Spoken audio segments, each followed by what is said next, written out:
My name is Thabiso Mashaba, co-founder and CEO of These Hands Global Social and Sustainable Enterprise.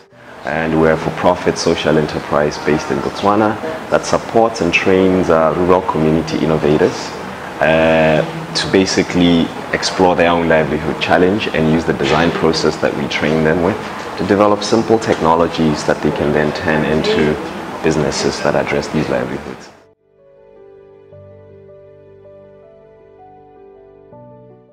In fact, we didn't just choose it randomly. So basically, I started off as a creative industries advocate in Botswana, and in 2013 we were recognized as a sector. And then that was not enough for me because no budget was still being created by government for us to do the work. So I then went and did a master's in development practice, which was started by Jeffrey Sachs at Columbia University. It was set up on the backdrop of sustainable development goals coming and MDGs coming to an end. So during my modules, there was this talk of impact investment. So it was really tied around the last MDG. It was the last MDG. And then on the SDGs is goal number 17, which is what is the role of business in actually supporting these sustainable development goals going forward. So we set it up on the backdrop of, if we're going to really want to do an impact in people's lives, maybe we should look to the impact investors because they have patient capital as compared to people who are wanting for profit, right? Because they all invest and then they will take their time with us up until these people that we're supporting actually are uplifted or empowered to do something for themselves. So that's why we went with that model, because it allows us to look left and right. So we can go to the international NGOs, governments, private sector, and even look to selling part of our equity to attract those that want a profit gain in future. Yeah.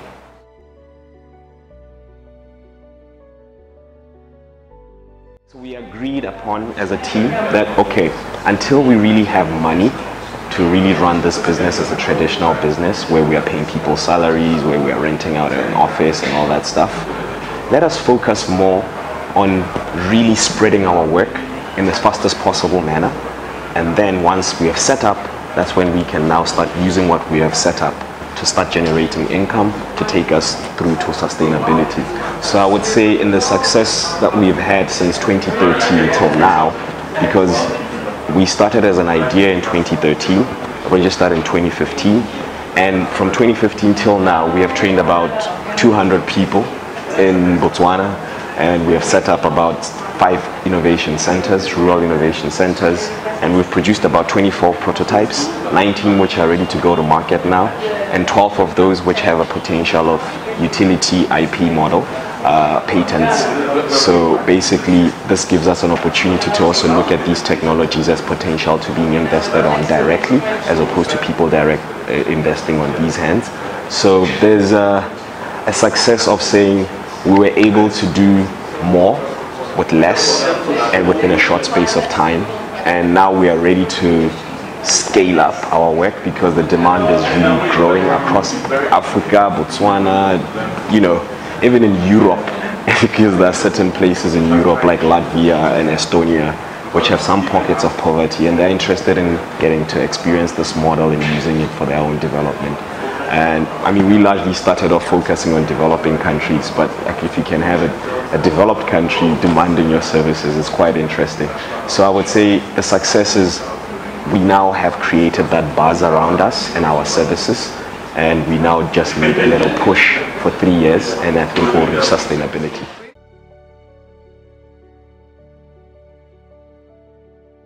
Well, I would say it's my passion and the passion of my team members, because we weren't really looking at making money in the short run, as I mentioned. So for me, it was about, I've been sitting in these 2 high-level boards with government, proposing white paper after white paper, but nothing is changing.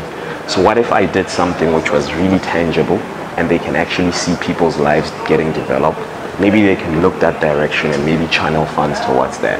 So that's why we do have the innovation spaces, because the innovation spaces, we get them free from the community. We don't pay any rent. The material that we start producing the prototypes with, most of it is recycled, so that after we sell the first technology, that's when we can now start thinking about how do we make it a more beautiful product and, you know, buy the right material. But in the first phases of designing, we just use what we have around us, and we keep every cost low. So because we encourage our people to know that they can do stuff with their hands. So if people think about like, hey, but I will need this tool or this, like we get people saying to us, hey, we need a hacksaw. Like, you know, you can make your own hacksaw. And then we show them and they start getting it. And then now they're making hacksaws and they want to now start selling them to other people who may need them. So it's a spirit which we're trying to build, which is bottom up as opposed to top down, because we don't go to these people with solutions. We just bring the design process and say, hey, let's engage with this. And then once they've engaged with it, they start loving the small little technologies that we're showing them. It broadens their energy, broadens their mindset, and they start making things. Because our core creative design process is designed for people to unite towards problems and solve them, because they know them better. They stay in those localities. So we just offer them the support that they will need to sustain themselves. Yeah.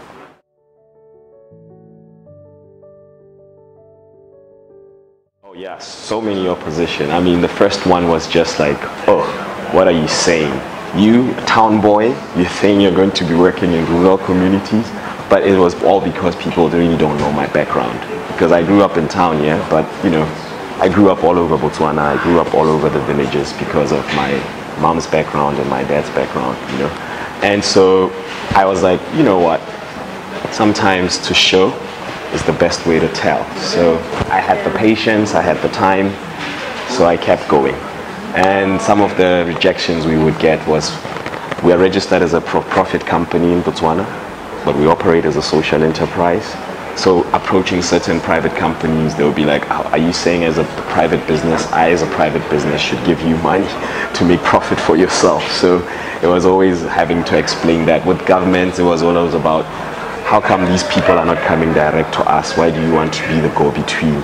And we would clarify why we are the ones that are asking for the support for them and they're not coming directly and all that stuff. But we ended up having to just go ahead and do, without initial partners at first besides MIT. And once people started seeing things blooming, that's when they started having an interest, and we kept repitching, and we've pivoted our models so many times. Like, I don't know, at first we were focused on the USSD platform, which is a social media network. Now we have paused it completely because it's validated, but it needs numbers to be activated. So we're focusing on the trainings and creating the numbers, and then later we're going to stop the trainings and probably focus on the technologies to push them more to market so that they start generating revenue. You know, so it's a constant pivot which has no ending, but which teaches us a lot of learnings as well. And we're willing to share with anybody in the social entrepreneurship space, particularly in Africa, because it's fairly new, what we have learned, how they should monitor themselves, so that, because with every person that you're going to have to go to, you're going to have to go to with some form of impact data that you are showing that if you invest here, this is the impact that we're trying to create. And it has to be real and tangible, both qualitative and quantitative, because that's what the investors are looking for.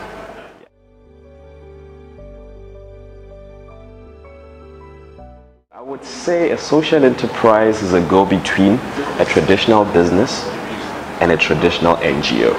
So basically it's running an NGO like you're running a business, if you know what I mean. So you're running it in a professional sense that it's creating revenue for itself and keeps feeding its mandate, because the traditional model of NGOs was largely formed and born out of charity, you know, because it was all about, oh, donations, oh, people are dying, let's give them a little bit. So now it's not about people are dying, let's give them, because giving people also makes them more weak. So with social entrepreneurship, it's sort of more empowerment and upliftment, and it comes with the cause of getting these people to be serious, because, for example, with the innovators that we are supporting, we don't pay them anything. It's only those that are committed and are driven to their projects that we support, and they keep going. And as they keep growing, the ones that have trickled down or had no interest now start having an interest because that they can see that this thing is working for that person. So, and then once they start selling that technology, they have employed themselves, they're earning from that. So what we're trying to avoid is go into these communities as though we're messiahs, because we are not.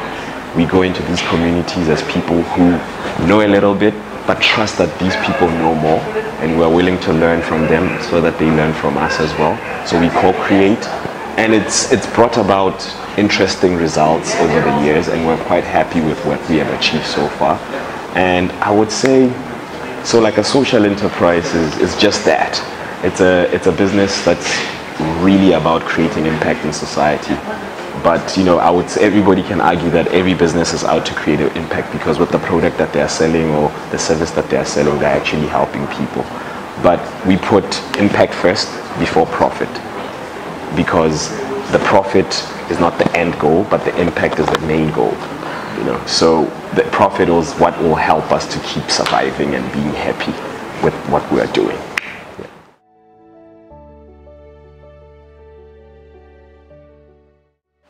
One thing I've learned here is I'm not alone in this world. It's good to meet like-minded people and get to complain with them, not feeling like you're burdening them. But it's also good to come and plan with them. So I'm a doer. So everybody I've met here, I've kind of identified a little collaborative effort that we could do together. And I'll be working towards growing those, because I see how they can support my work and I see how I can support their work. And that can also keep us going without having to actually look for funding, because we have the skill sets, we have the cutting corner sets, and how to maneuver together. So we can actually do a lot more without actually looking for funding. But with regards to pivoting our business model, I've learned, particularly from guys in North Africa, that sometimes you have to just be intentional about it and go at it and go. So we have started selling our technologies and some of our products, but we were doing it in a minimal scale because it was a short-term return aim. But now we're going to probably think deep about how can we really sell this rigorously so that it starts giving us more cash. And then with regards to international donors or local donors and looking within, how can we reapproach them differently? I mean, they know us now, but how can we reapproach them differently so that they can give us maybe long-standing grants as opposed to programmatic grants? But because we are largely looking for core funding for our operations more, as opposed towards the technologies themselves, because the technologies, they're good, they're ready. The materials is easy to find, we keep it cheap as well. So we're ready to go to scalability and sustainability.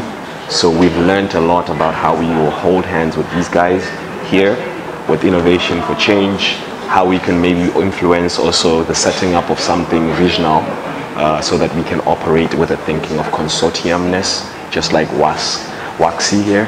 And we're planning a lot of things which are going to be so practical, because that's what these hands is all about, practicality. Less theory, less yada yada, more doing. So I'm really excited to have been here. It's my first time in Ghana. Madasi.